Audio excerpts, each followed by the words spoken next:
Selamat datang saya ucapkan kepada khalayak yang mengikuti Georgetown Literary Festival GTLF 2021.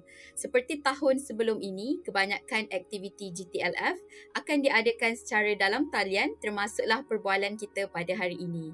Bersama-sama saya, Nur Adila, penggiat sastra cerpen dan esei amatur Malaysia, kita akan bersama-sama menembual saudara penulis Navin Manogaran atau lebih dikenali sebagai M. Navin melalui program Bual Bicara bertajuk Sastra Tamil di Malaysia.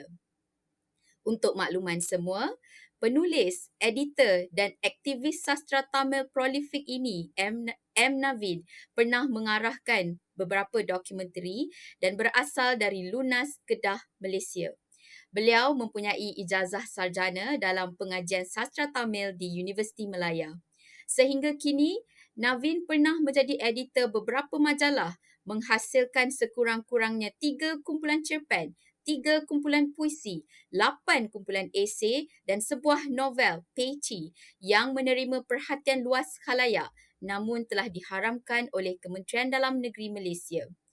Beliau juga telah merupakan penerima anugerah Young Talent Award 2010 oleh Kerajaan Negeri Selangor dan pernah menerima anugerah Tamil Literary Garden Award dari Kanada.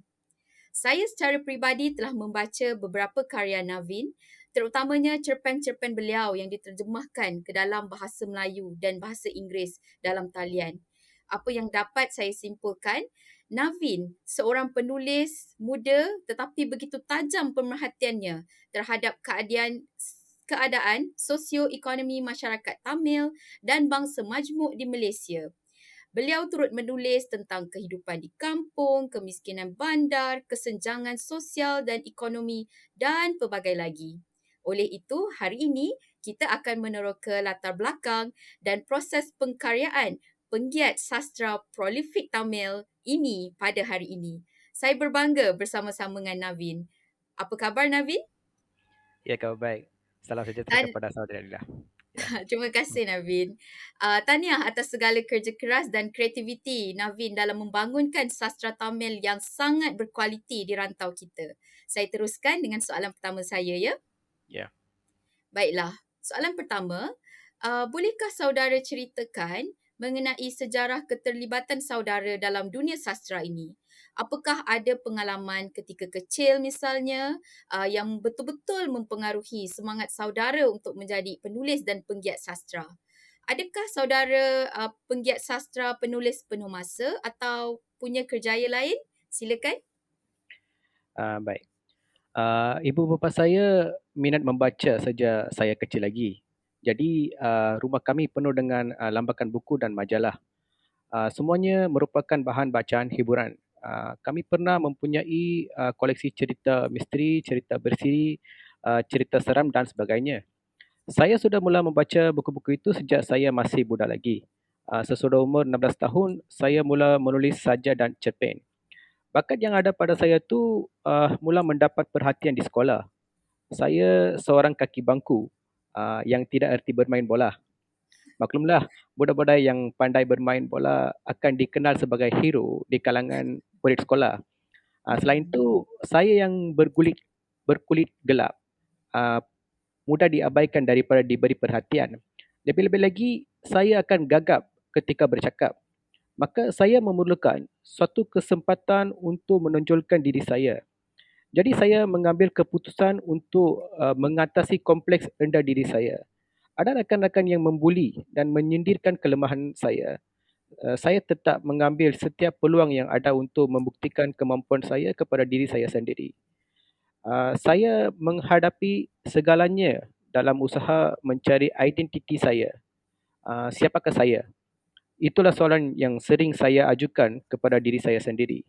Soalan ini lazimnya timbul dalam diri setiap orang pada usia remaja mereka. Saya mula mengasah kelebihan yang ada pada saya dengan mencoret surat cinta bagi kawan-kawan yang memerlukannya. Wow. Ketika itu, ya, ketika itu sayalah murid yang akan mendapat markah tertinggi dalam mata pelajaran bahasa Tamil di sekolah. Bakat yang terpendam dalam diri saya makin berkembang. Sehinggalah saya mengambil keputusan untuk menyertai bidang penerbitan surat khabar setelah menamatkan pelajaran di sekolah menengah. Apabila tiba tahap kemuncaknya, saya mengambil keputusan untuk berhenti daripada meneruskan pengajian tingkatan 6. Saya telah berpindah dari Kedah ke Kuala Lumpur demi mengejar impian saya. Namun dalam masa terdekat sahaja, saya sedar bahawa bakat dalam kesusastraan tidak dapat diasah dengan bekerja semata-mata dalam bidang penerbitan surat khabar. Kemudian saya telah membuat permohonan untuk meneruskan pengajian perguruan lalu berjaya ke maktab perguruan. Kini sudah 15 tahun saya berkhidmat sebagai seorang guru di sekolah rendah Tamil. Sebagai seorang aktivis sastra, saya turut mengendalikan laman web bernama Walinam sejak 13 tahun yang lalu. Ya, Wow, terima kasih atas perkongsian tersebut. Jadi ini seorang aktivis, seorang mempunyai latar belakang yang kuat, dari keluarga yang betul-betul minat membaca, dan sangat berpengalaman luas dalam pendidikan kita juga ya. Um, dan saya dapat lihat pengalaman yang begitu mencapah ini uh, telah diterjemahkan oleh saudara. Apabila kita membaca cerpen-cerpen saudara begitu unik dan sangat realistik rasanya ya. Saudara punya pandangan yang tajam membawa kisah-kisah yang begitu mempengaruhi perasaan masyarakat sekarang. Contohnya Mona Fendi ya, antara yang saya lihat banyak pembacanya. Isu pelacuran, isu kerentanan perasaan lelaki, perempuan, remaja, kanak-kanak, realiti kehidupan OKU ini sangat jarang kita jumpa. Kemiskinan, alam sekitar dan banyak lagi. Dan saudara begitu tekal, prolifik dalam mengangkat cerita-cerita pelbagai tema dan peran yang rentan, realis dan kebanyakannya bertempat di pinggir bandar atau masyarakat kebanyakan miskin bandar dalam mendepani pelbagai masalah dan cabaran sekarang. Apakah kesemua penceritaan sebegini disengajakan dengan matlamat untuk mengangkat cerita golongan rentan dan lazimnya terpinggir, atau inilah cerita yang memang saudara mahu ceritakan seadanya begitu, seperti mana yang saudara amati dan pengalami sendiri? Silakan.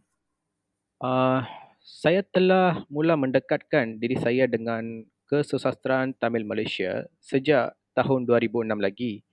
Saya turut mengkritik kejurangan dan kekurangan yang terdapat pada kesusastraan Tamil Malaysia secara berterusan sejak dahulu lagi.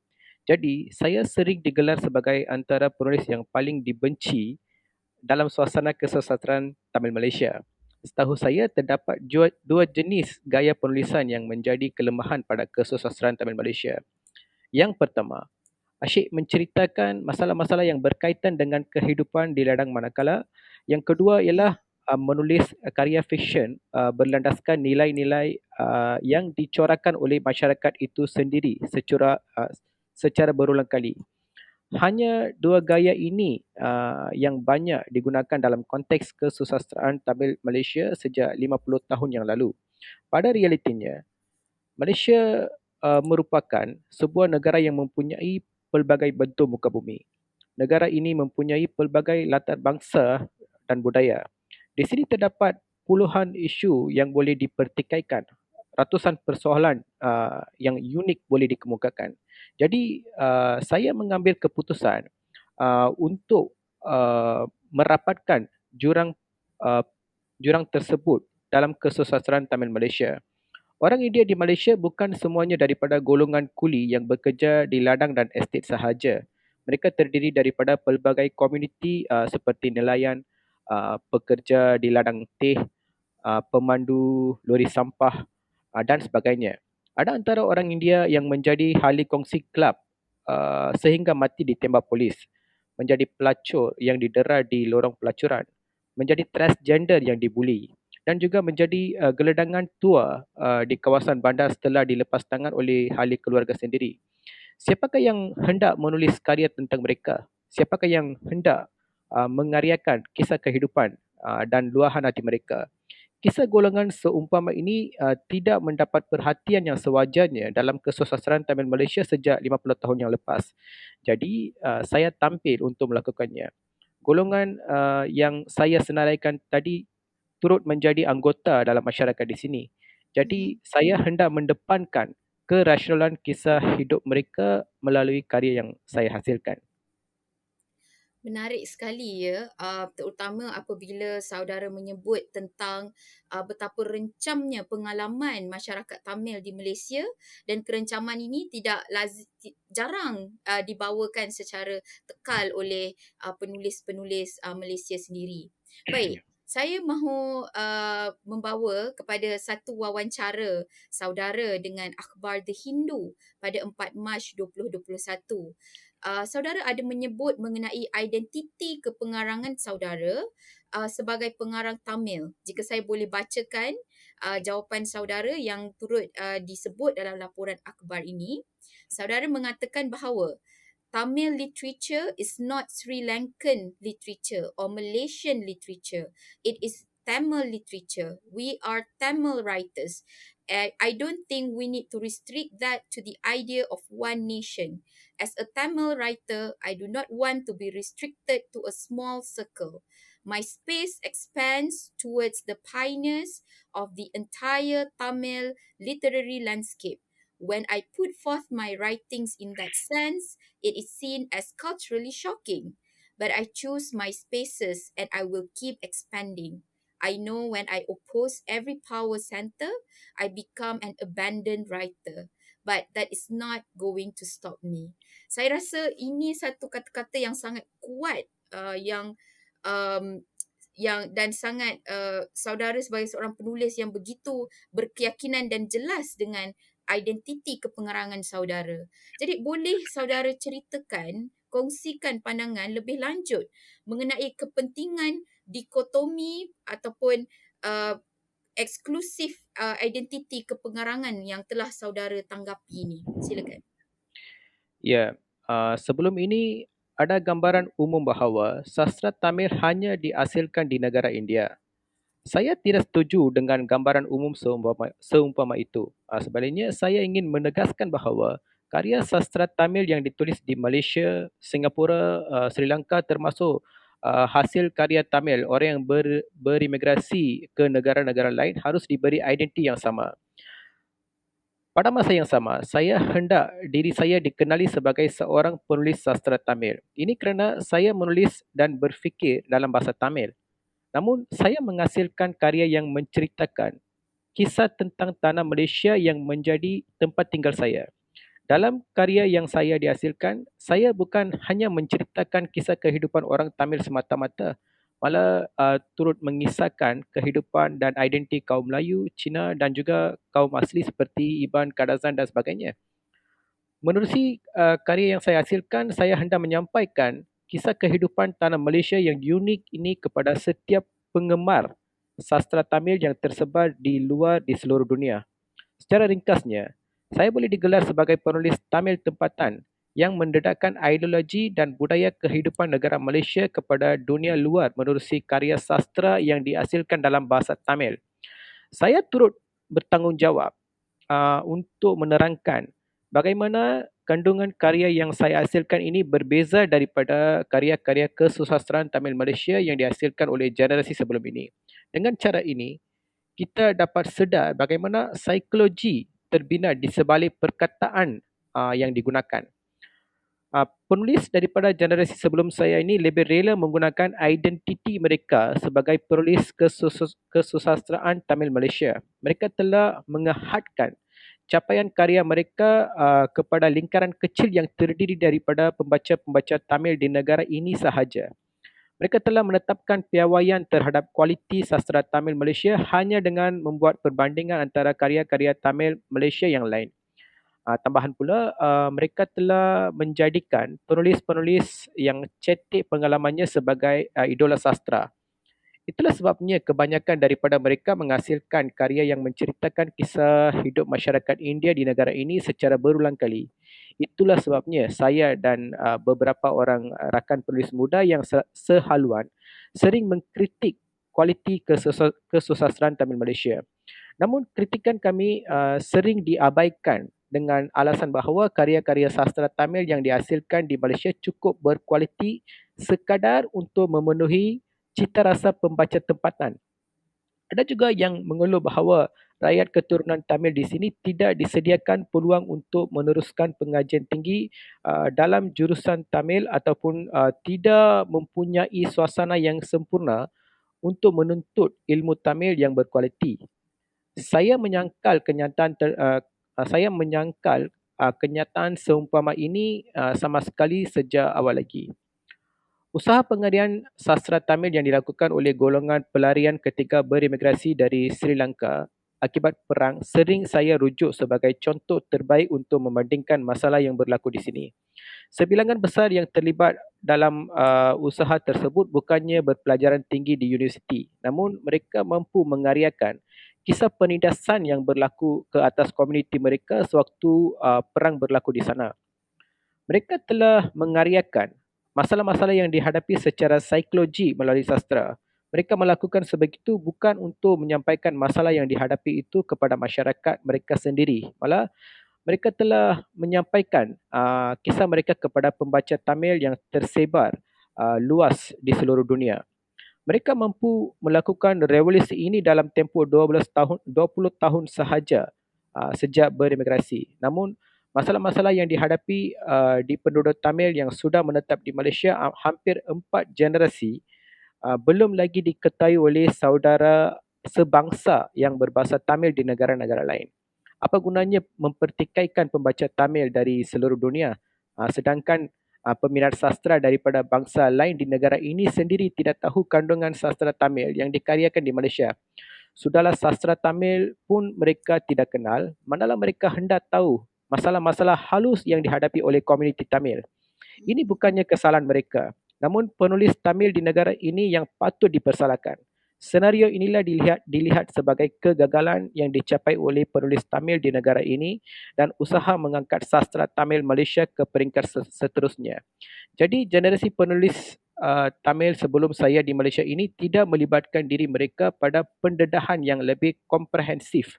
Mereka lebih berfikir bahawa cukup sekadar mengongsikan capaian ilmu sastra dalam diri mereka sendiri.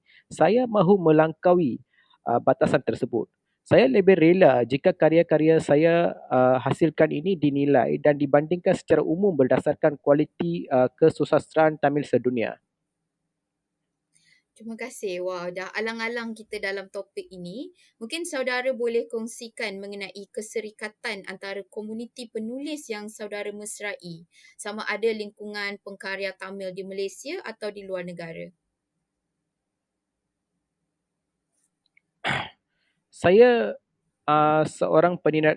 saya seorang peminat sastra dunia. Saya sering mencari kesempatan untuk membaca karya sastra dari negara Rusia, Perancis dan Afrika. Atas pengalaman tersebut, saya yakin mengatakan bahawa sastra Tamil memang bertaraf dunia. Setiap perubahan yang dilakukan dalam bidang kesusastraan dunia turut diterima pakai dalam sastra Tamil. Pelbagai usaha untuk menentukan falsafah dan teori sastra turut dilakukan dalam sastra Tamil.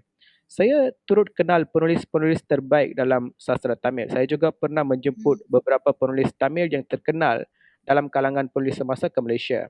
Atas jemputan saya, ramai daripada negara India, Sri Lanka, Perancis dan Singapura pernah datang ke sini. Kami pernah mengadakan forum perbincangan sastra secara mendalam. Kami juga pernah mengendalikan bengkel dan kem sastra. Pendekatan-pendekatan seumpama ini yang memudahkan saya dan rakan-rakan saya untuk menaik taraf kemampuan kami. Pergaulan dan pendedahan mereka telah membantu saya untuk mengetahui kekurangan saya dan seterusnya menyedarkan saya tentang haluan yang perlu saya tempuh. Terima kasih. Penting ya untuk kita sama-sama penulis bukan sahaja di Malaysia terus untuk bertukar fikiran dan pandangan tentang dunia sastra ni. Dan Ya. antara satu segmen yang penting dalam sastra, terutamanya sastra Tamil adalah penterjemahan. Ya. Cerpen-cerpen saudara yang dapat saya amati telah diterjemahkan ke beberapa bahasa, Hmm. dan apa yang kita boleh jumpai dalam talian adalah dalam bahasa Melayu dan bahasa Inggeris yang diterjemah oleh S.T. Saravanan dan Sri Devi Iyer antara Ya. lain. Jadi, boleh saudara kongsikan bagaimana proses penterjemahan ini berlaku dari bahasa asal penulisan iaitu bahasa Tamil ke bahasa-bahasa lain. Dalam konteks ini Melayu atau Inggeris, mungkin saudara boleh kongsikan juga kalau ada ke bahasa selain BM dan BI. Jadi, apakah saudara sendiri sebagai penulis asal fikir bahawa ada makna, emosi, Hmm. kecairan atau perubahan antara tulisan dalam bahasa asal yang saudara tulis dengan apa yang telah diterjemahkan kemudiannya? Silakan. S.T. Saravanan sudah lama menjadi kenalan saya sebelum beliau membuat penterjemahan ini. Hmm. Maka beliau sudah tahu akan pengamatan saya dalam bidang sastra ini. Beliau sering membuat perbincangan mengenai karya-karya yang saya hasilkan ini untuk memperhalusi kandungannya. Setelah membuat keputusan untuk menterjemahkan karya-karya ini, saya tidak mendampangi mana-mana pakar dalam bidang penterjemahan. Sebaliknya, saya telah memberi tugas tersebut kepada beliau. S.T. Saravanan merupakan seorang guru bahasa Melayu. Beliau Hmm. mempunyai kepakaran dan kedalaman bahasa dalam yang tinggi. Melalui perbualan kami, saya dapat tahu bahawa beliau amat mencintai bahasa tersebut. Jadi, saya telah serahkan tugas penterjemahan karya saya kepada beliau. Setelah membuat kepastian bahawa beliau mampu melakukannya dengan telus.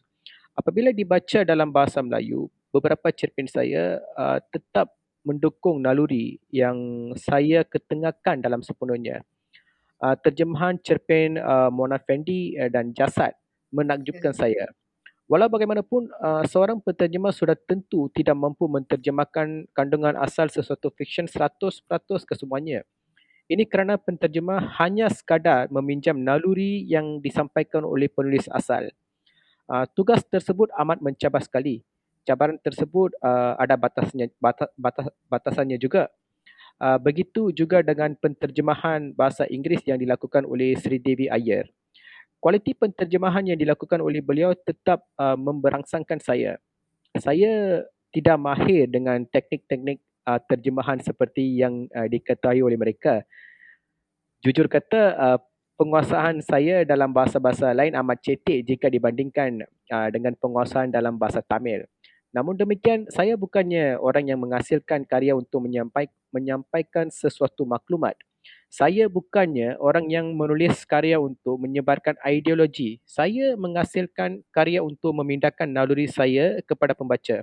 Naluri itulah membantu saya mencari jawapan kepada persoalan yang saya ajukan terhadap kehidupan ini. Saya amat gembira melihat karya-karya saya yang mendukung naluri tersebut. Wow, saya yang mendengar pun rasa sangat teruja kalau dapat juga duduk dengan penterjemah-penterjemah saudara dan mendengar pandangan dan pengalaman mereka menterjemah karya-karya saudara. Jadi, ala-alang kita bercakap soal terjemahan ini, apa pandangan saudara tentang perkembangan terjemahan di Malaysia? Adakah apa pemerhatian saudara tentang scene atau usaha-usaha terjemahan karya Tamil ke bahasa-bahasa dunia um, yang tidak hanya di Malaysia lah tetapi di rantau di peringkat antarabangsa. Um, Usaha untuk menterjemahkan karya-karya sastra yang ditulis dalam Tamil jarang berlaku di sini. Cuma ada seorang dua yang mencubanya berdasarkan kemampuan masing-masing. Hmm.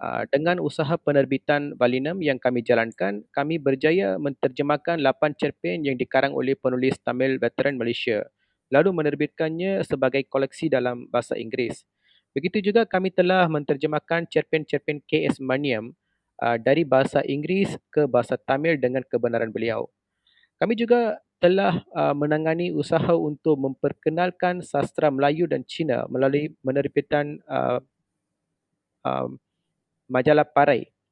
Pada realiti, usaha-usaha seumpama ini patut dilakukan oleh pertubuhan atau organisasi yang sering menerima sumbangan besar daripada kerajaan dengan tujuan mengembangkan bidang kesusastraan Tamil.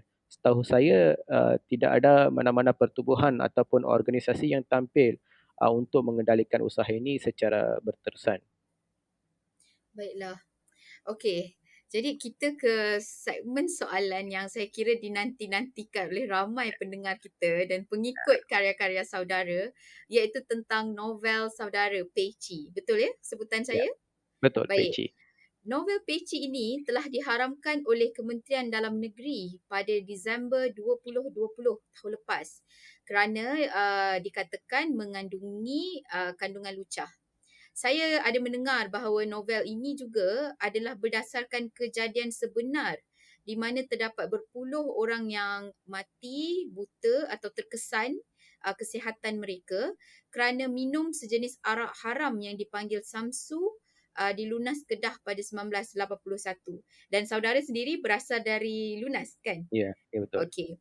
Jadi jarang ya kita nak mendengar sastera novel merakam kejadian yang sebegitu spesifik Ya, sebegini.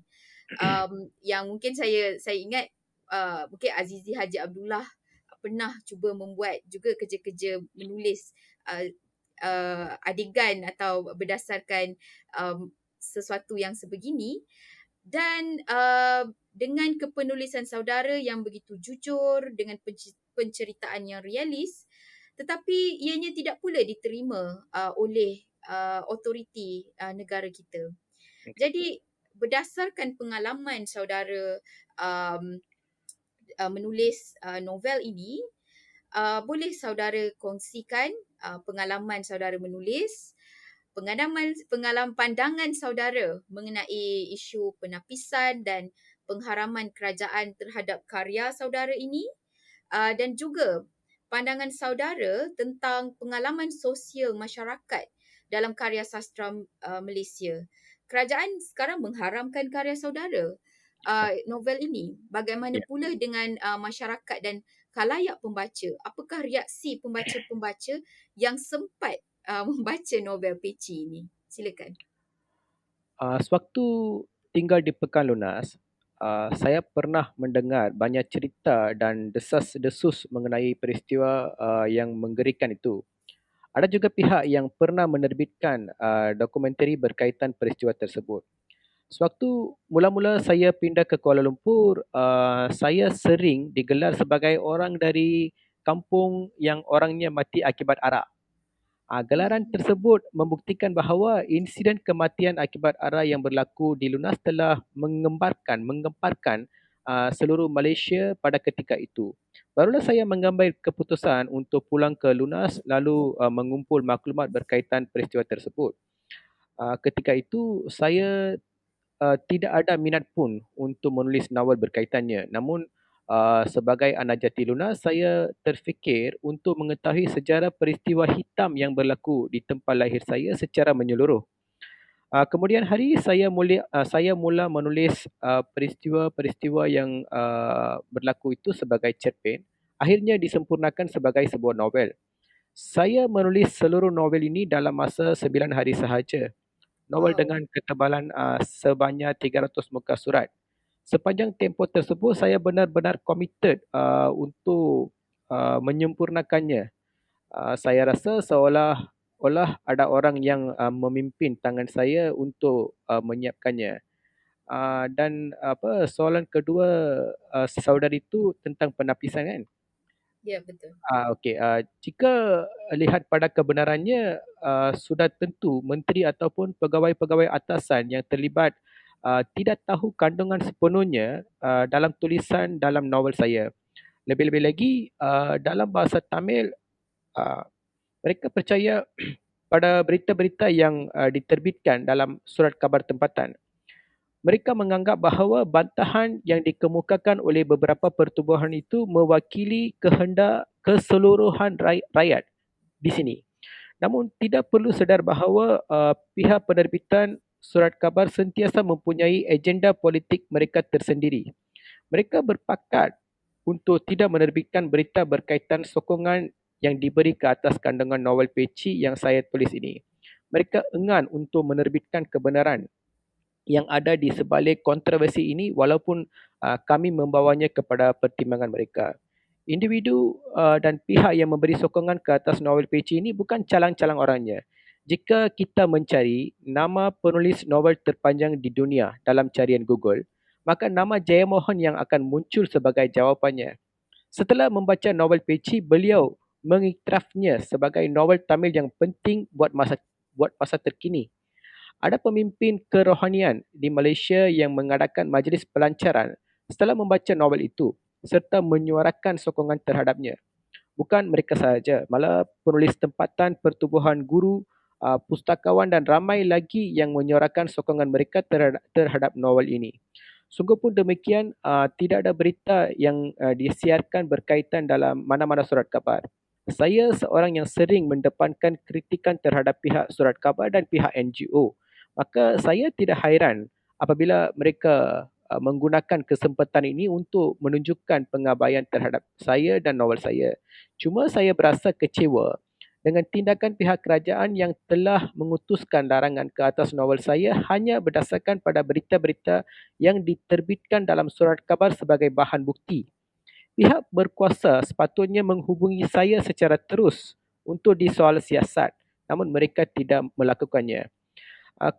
Kebebasan menulis adalah sesuatu yang perlu dipertikaikan secara lebih terperinci. Jadi, saya tidak mahu membahasnya di sini.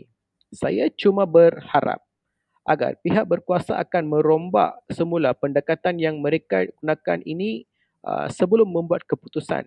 Larangan ke atas novel saya ini membuktikan bahawa mana-mana hasil karya dapat dilingkupkan sekiranya bantahan dikemukakan oleh beberapa pertubuhan mengikut kehendak mereka.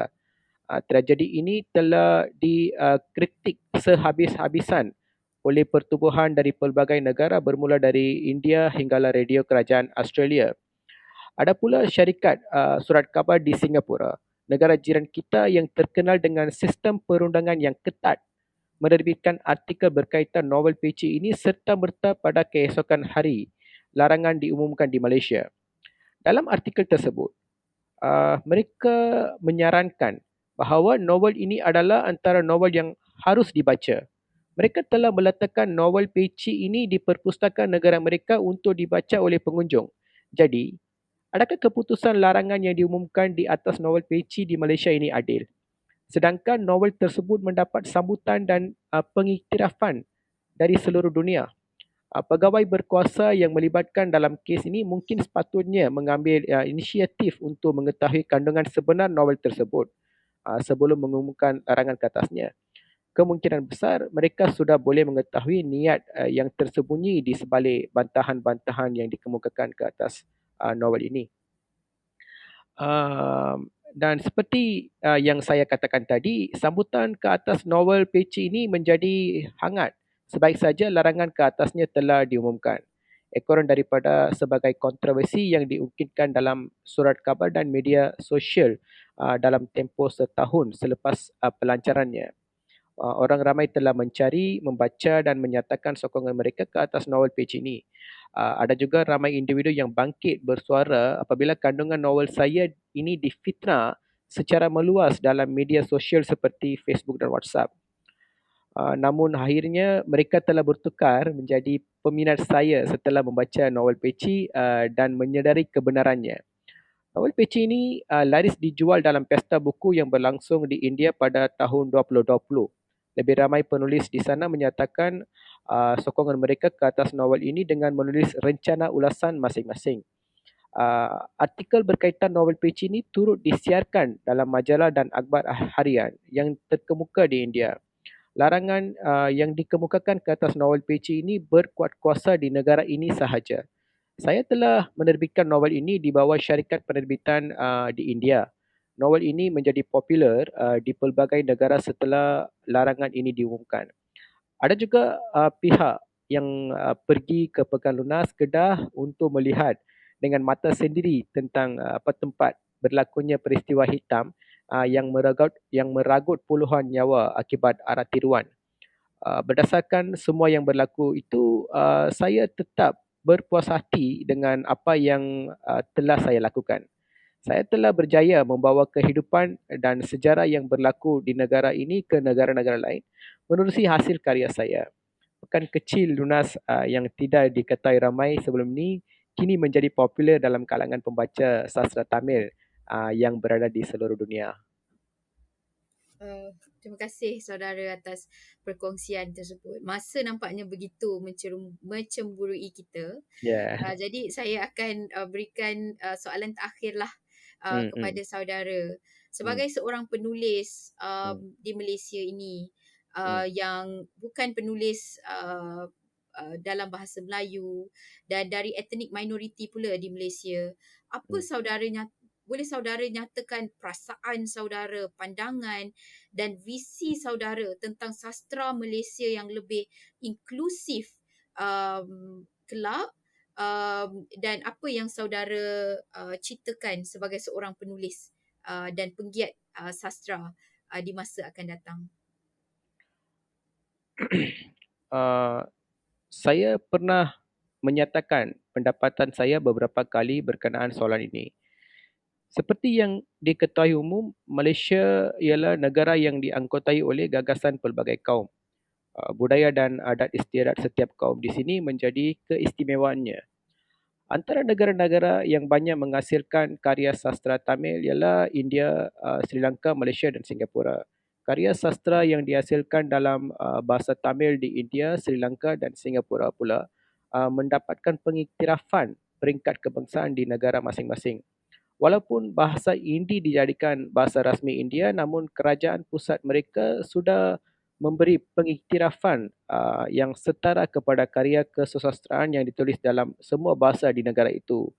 Karya sastra yang layak mendapat pengiktirafan seumpama itu segera diterjemahkan kepada semua bahasa-bahasa yang digunakan di India.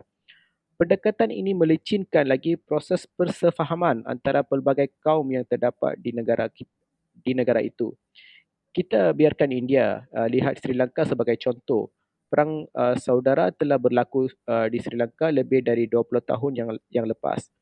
Perang itu berlaku antara orang Tamil dengan orang Singgala. Walaupun negara mereka sering berkucar kecil, penghargaan dan pengiktirafan terhadap karya sastra yang ditulis dalam bahasa Tamil tetap diberi oleh kerajaan persekutuan mereka. Kita semua sedia maklum berkenaan perkembangan sastra di Singapura. Keempat-empat bahasa yang digunakan di Singapura diberi pengiktirafan dan peluang yang sama rata. Anugerah Nasional dan Anugerah Asia Tenggara disampaikan kepada karya sastra yang dihasilkan dalam keempat-empat bahasa. Selain itu, pengagihan peruntukan dan ganjaran pada peringkat kebangsaan bukan saja diberikan kepada bidang sastra bahasa Inggeris yang menjadi bahasa komunikasi atau bahasa Cina yang menjadi bahasa majoriti, malah turut disalurkan kepada sastra bahasa Melayu dan bahasa Tamil. Kerajaan Singapura hendak mengembangkan sastra nasional dengan menggunakan pendekatan yang sama dalam bidang sastra keempat-empat bahasa yang digunakan. Malangnya, keadaan yang berlaku di Malaysia tidak sama dengan negara-negara tersebut. Apa yang saya maksudkan di sini tidak berkaitan dengan pemberian anugerah ataupun hadiah semata-mata. Sekiranya sastra Tamil dan sastra Cina yang dihasilkan di negara ini dianggap sebagai sastra nasional, maka suatu persekitaran yang sihat dapat dibentuk untuk membangunkan konsep sastra nasional.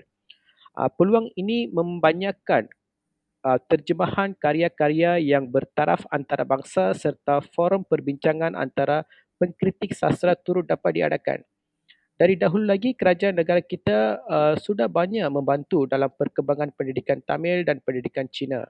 Hampir keseluruhan vernacular yang beroperasi di negara ini juga beroperasi di bawah peruntukan kerajaan. Selain itu, kerajaan negara kita juga telah menghulurkan sumbangan kepada kumpulan organisasi dan program yang berkaitan dengan pembangunan dan perkembangan. Bidang kesusastraan, bantuan dan pertimbangan pihak kerajaan yang disalurkan ini harus dimajukan ke tahap seterusnya. Terima kasih banyak-banyak saudara Navin atas segala perkongsian dan ilmu, pandangan dan aspirasi yang saudara kongsikan bersama-sama saya dan pendengar pada hari ini. Terima kasih banyak-banyak. Jadi hadirin sekalian, itu saja masa yang kita ada bersama-sama dengan saudara Navin. Bagi semua pendengar, anda dialu-alukan untuk melayari laman web GTLF Georgetown Literary Festival dan mengikuti podcast-podcast lain, wawancara lain di Spotify dan YouTube untuk mengikuti aktiviti dan pelbagai program lain GTLF 2021. Untuk mengikuti karya saudara M. Navin pula, anda boleh terus buat carian di Google. Terdapat beberapa laman web yang mempunyai karya-karya saudara M. Navin. Terima kasih banyak-banyak atas sesi hari ini. Assalamualaikum warahmatullahi wabarakatuh dan salam sastra.